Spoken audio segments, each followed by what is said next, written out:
Pemirsa, sudah menjadi korban kemalingan motor. Pardian, salah sikok mahasiswa universitas yang berada di Palembang, warga desa Prambatan, Kabupaten Pali, laju datangi Polrestabes Palembang bikin laporan polisi.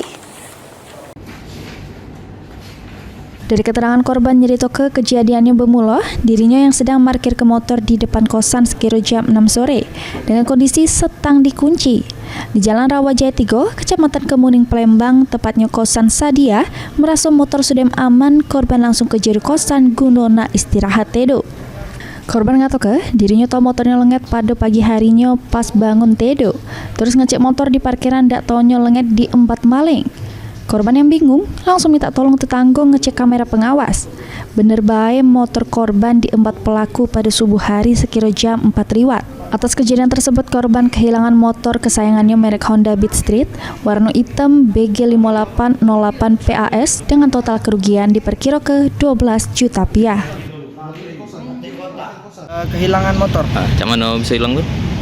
Terparkir depan kosan ya. Cerita gitu. Pas bangun pagi besok, tahu-tahu ada ganti lagi. Motor apa tuh? Motor Honda Beat Street. Ada dua pelaku. Ada dua pelaku. Iya. Di jingok CCTV tuh. Pakai motor apa pelaku itu? Pelaku motornya tidak keruan Pak, karena tidak dapat jelas gambarnya. Cuma dapat sekali lewat itu kan. Motor kita tuh kita parkir ke di mana itu? Di depan kosannya. Depan kosan Iya, ya. depan kosannya. Posisi motor itu keadaan terkunci stang apa? Terkunci stang. Nah, kita Ini laporan korban sudah diterima pihak kepolisian, terus bakal ditindaklanjut oleh unit Ranmor Polrestabes Palembang guna pengembangan lebih lanjut. Suryadi, Pal TV.